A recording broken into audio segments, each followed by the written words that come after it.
Hello friends, welcome back to Easy Study with Divya. I hope you all are liking my videos. If you are liking them, please like, share and subscribe my channel. आज हम in class 10 NCERT maths chapter 1 real numbers की exercise 1.3 को discuss करेंगे। अभी तक हमने जितने भी कंसेप्ट्स पढ़े हैं एक्सरसाइज 1.1 और 1.2 में, वो सारे काफ़ी बेसिक थे। हमें बचपन में भी पढ़ा था HCF, LCM, prime factorization and all that. So ये जो एक्सरसाइज है वो थोड़ी सी इंटरेस्टिंग होगी क्योंकि इसमें जो कंसेप्ट है वो थोड़ा नया है और इंटरेस्टिंग भी है। अगर आप समझोगे तो काफ़ी इंटरेस्टिंग है। थोड़ा सा टफ है क्योंकि स्टार्टिंग है तो ऑब्वियसली कोई न्यू कंसेप्ट सीखने में टाइम लग जाता है, बट समझने की बात होती है और समझाने के लिए तो हम यहाँ हैं ही। सो स्टार्ट करते हैं क्वेश्चन 1 से।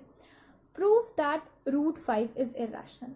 देखिए, मैंने रियल नंबर्स का जो सबसे पहला वीडियो डाला था ना, इंट्रोडक्शन वीडियो, उसमें मैंने आप सभी को बताया था कि रियल नंबर्स में दो कैटेगरीज होती हैं। एक होता है आपके रैशनल नंबर्स, एक होते हैं आपके इरैशनल नंबर्स। ठीक है, अब रैशनल नंबर्स तो वो होते हैं जो p बाई क्यू की फॉर्म में होते हैं, और इरैशनल नंबर्स के बारे में मैंने आपको बताया था कि हम आगे इस चैप्टर में पढ़ेंगे। तो यही वो टाइम है एक्सरसाइज 1.3 जिसमें हम इरैशनल नंबर्स के बारे में पढ़ने वाले हैं।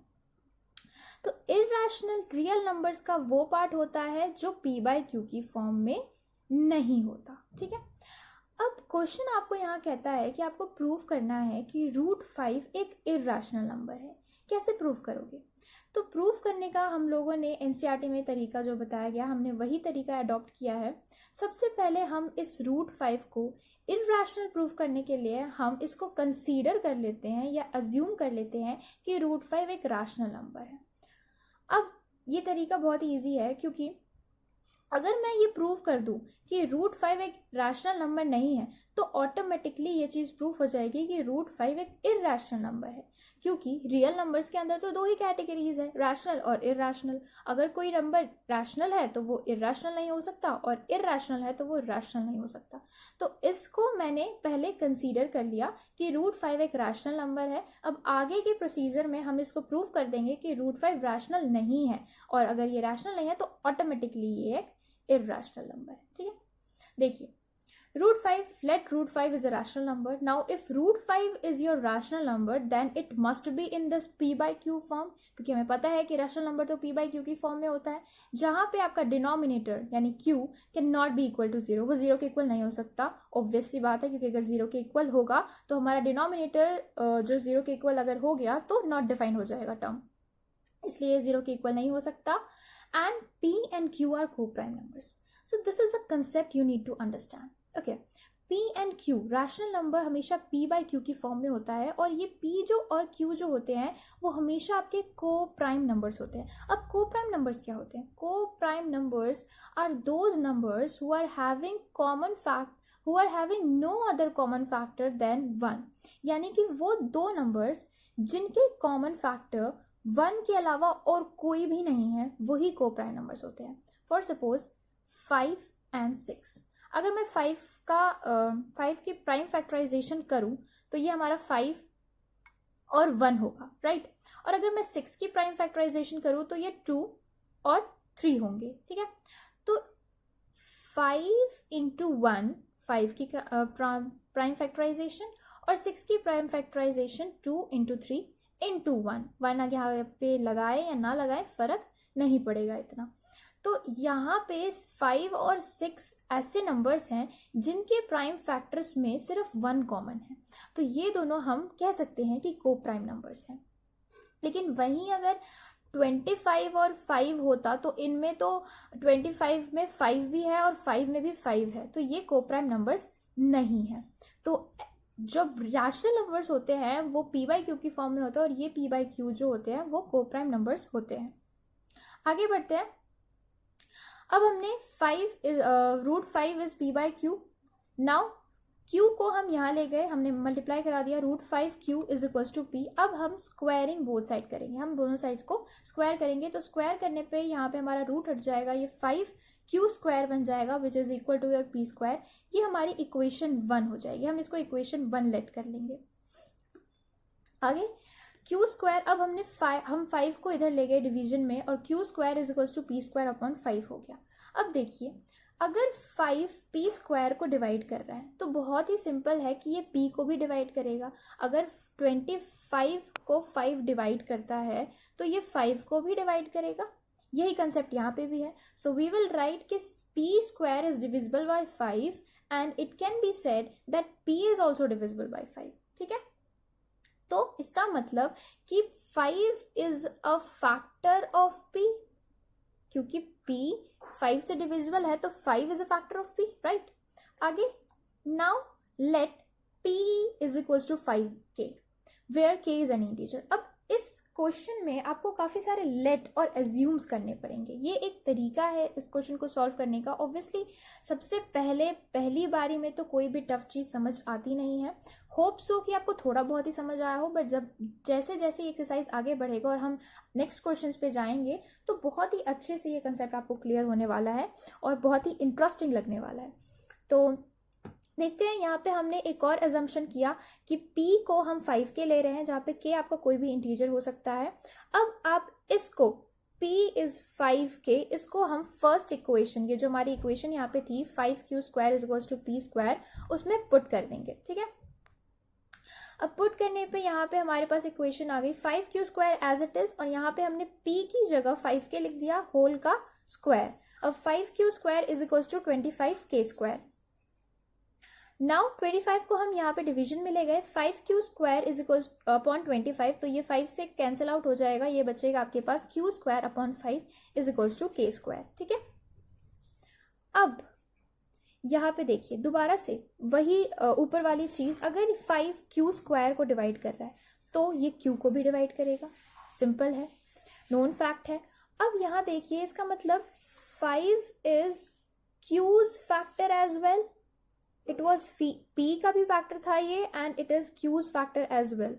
Now this implies that p and q both have 5 as their common factor।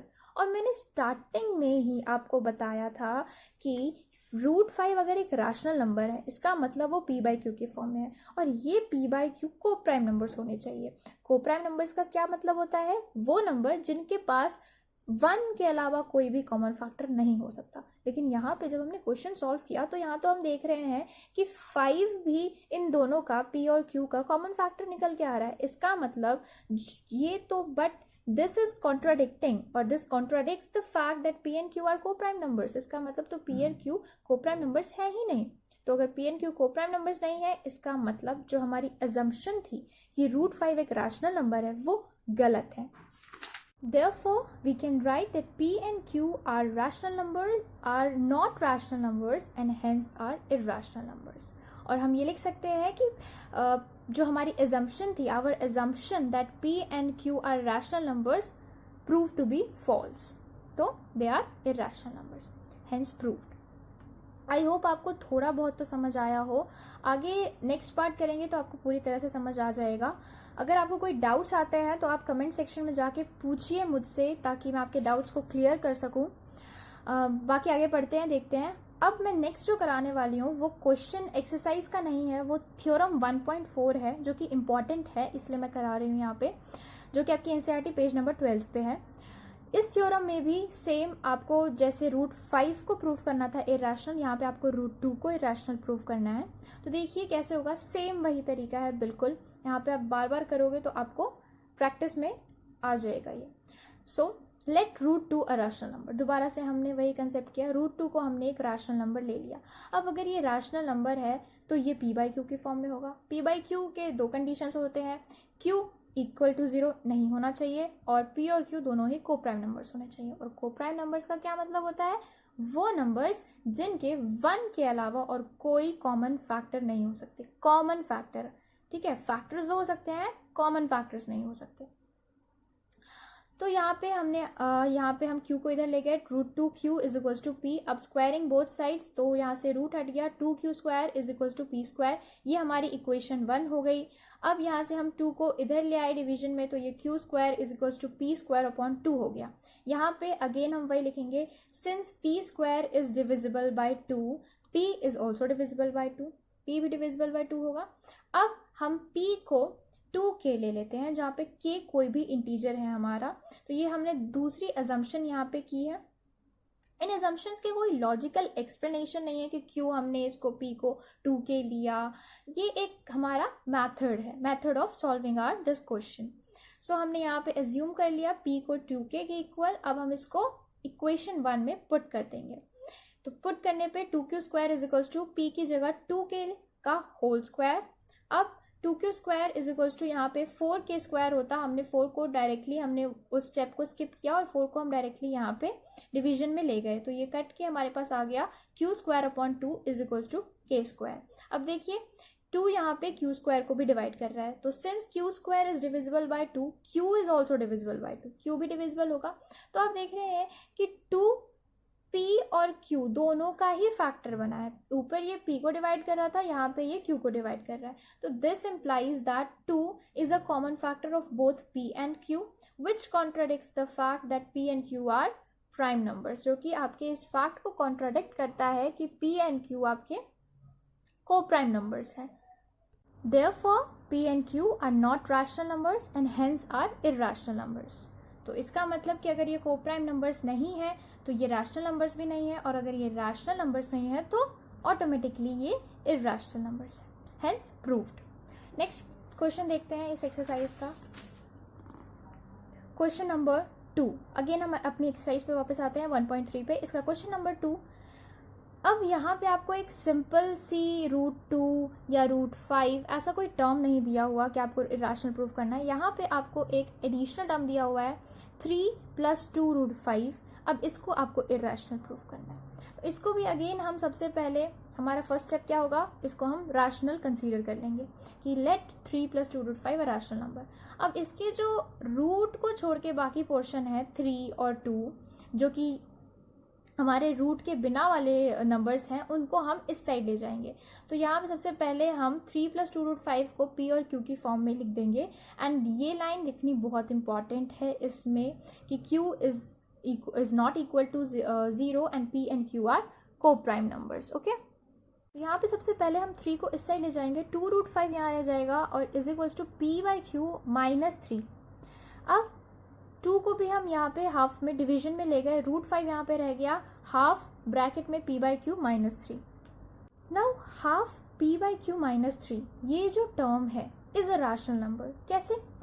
p and q यहाँ पे इंटीजर्स हैं जो कि हमें नहीं पता p की क्या वैल्यू होगी या q की क्या वैल्यू होगी. बाकी की तो वैल्यूज हमें पता है, ये 3 है, ये हाफ है, लेकिन p एंड q की क्या वैल्यूज है हमें नहीं पता. तो यहाँ पे ऑलरेडी स्पेसिफाइड है कि p एंड q इंटीजर्स हैं क्योंकि हमने यहाँ पे रैशनल कंसीडर किया, और रैशनल नंबर में p/q जो होते हैं वो हमेशा आपके इंटीजर्स ही होते हैं. तो ये तो हमारा रैशनल पोर्शन हो गया. अब ये चीज़ रैशनल होनी चाहिए. क्यों? क्योंकि rational is equal to rational only. Okay, rational can never be equal to irrational. Irrational के इक्वल तो हो ही नहीं सकता रैशनल. तो ये अगर रैशनल है तो ये भी रैशनल होना चाहिए, लेकिन ये तो रैशनल है ही नहीं. सिंपल सी बात है. तो यहाँ पे हम लिखेंगे कैसे, thus √5. Now if this is rational thus √5 has to be rational. It is must. Okay, but this contradicts the fact that √5 is irrational. अभी हमने पढ़ा कि √5 तो इरैशनल नंबर होता है भाई. तो ये तो यहाँ पे हो ही नहीं सकता कि एक इरैशनल एक रैशनल के इक्वल हो जाए. This can not be equal. तो हाउएवर आवर अजम्पशन, हमारा जो अजम्पशन था that 3 + 2 √5 is rational is false, वो गलत अजम्पशन है. Therefore 3 + 2 √5 is irrational number. Hence proved. Next part देखते हैं इसका. अब इस क्वेश्चन में आपको 1/√2 को प्रूव करना है कि वो रैशनल वो इरैशनल है. ठीक है, इसको भी आपको इरैशनल ही प्रूव करना है. जैसे हमने √2 को प्रूव किया था इरैशनल, बिल्कुल उसी तरीके से करेंगे. देखिए, let 1/√2 a rational number. First step हमारा यही होता है, हमेशा हम उसको रैशनल कंसीडर कर लेंगे. अब क्योंकि ये रैशनल नंबर है तो ये 1/√2 p/q की फॉर्म में होगा, जहाँ पे q is never equal to 0 and p and q are coprime numbers. ये लाइन लिखना मस्ट है डियर. उसके बाद √2 यहाँ पे हम क्या करेंगे, हम इसको रेसिप्रोकेट कर देंगे. We will reciprocate this. After reciprocating both sides ये हमारा √2 बन जाएगा. √2/1. तो 1 यहाँ पे लिखा हो ना हो इतना फर्क नहीं पड़ता. तो √2 और यहाँ पे ये रेसिप्रोकेट होके q/p की फॉर्म में हो जाएगा. तो p/q हो या p/q हो doesn't matter.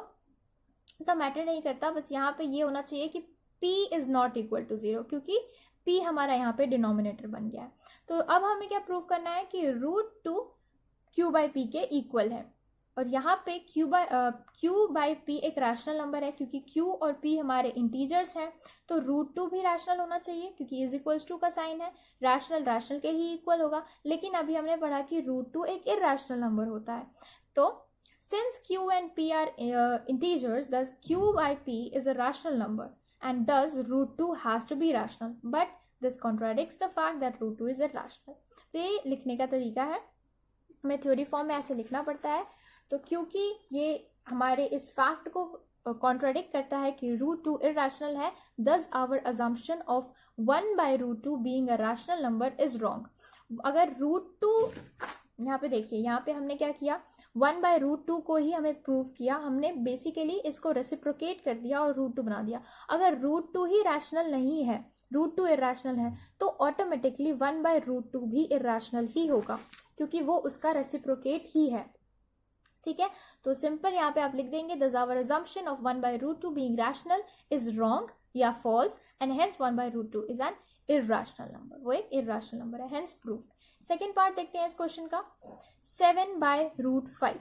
Let 7/√5 a rational number. First step is considering that number a rational number. So if it is a rational number, then it will be in the form of p by q, where q is not equal to 0 and p and q are co-prime numbers.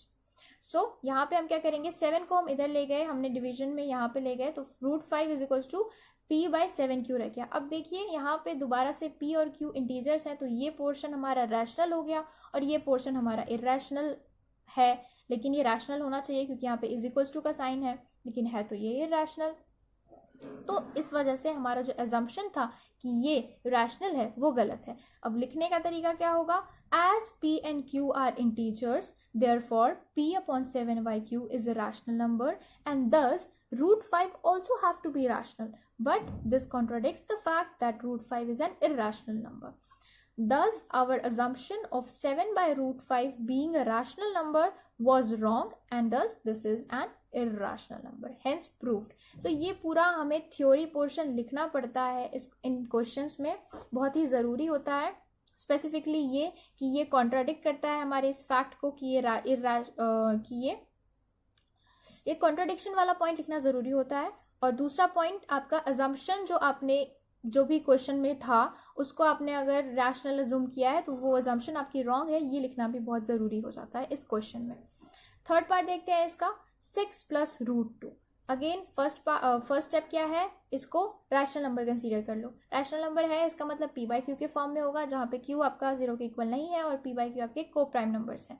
यहाँ से हम 6 को इस side ले गए, √2 यहाँ रह गया, p बाई क्यू -6। अब ये पोर्शन हमारा रैशनल है, कैसे पता चला, p और q हमारे इंटीजर्स होते हैं, तो इंटीजर्स हैं इसका मतलब, और 6 की वैल्यू तो हमें पता ही है 6 है, तो यहाँ पे ये हमारा रैशनल नंबर है। ये रैशनल है तो ये भी रैशनल होना चाहिए, क्यों, क्योंकि इज इक्वल टू का साइन है बीच में, लेकिन ये तो रैशनल है ही नहीं, ये तो इरैशनल है। तो ये हमारा कॉन्ट्राडिक्ट कर रहा है यहाँ पे कि ये आपको एक तरह से कह रहा है कि ये रैशनल होना चाहिए, दूसरी तरफ से हमें पता है कि भाई ये इरैशनल है, तो यहाँ पे दोनों चीज़ें अलग अलग बातें बता रही हैं।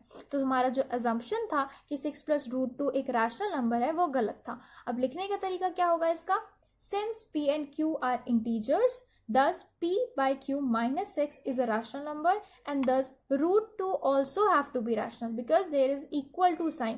Rational will be equal to rational only. Rational can never be equal to irrational, okay? But this is contradicting our fact that √2 is irrational, okay?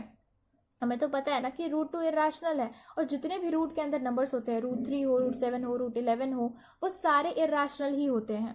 तो ये हमारे इस फैक्ट को कॉन्ट्राडिक्ट कर रहा है कि √2 इरैशनल है। Thus our assumption of 6 + √2 being rational was wrong, therefore 6 + √2 is irrational, hence proved. Thank you so much guys, I hope आपको ये एक्सरसाइज समझ आई हो। ये थोड़ी सी टफ है, न्यू कंसेप्ट है इसलिए शायद टफ है, बट आप जैसे जैसे क्वेश्चंस करते जाओगे आपको कंसेप्ट बहुत ही क्लियर हो जाएगा, और जब आपको अच्छे से क्लियर हो जाएगा ये बहुत इंटरेस्टिंग बन जाएगा। सो होप आप लोगों को समझ आया हो तो वेल एंड गुड, नहीं आया हो तो आप कमेंट सेक्शन में जाके आपके जो भी डाउट्स हैं आप मुझसे पूछिए। And thank you so much.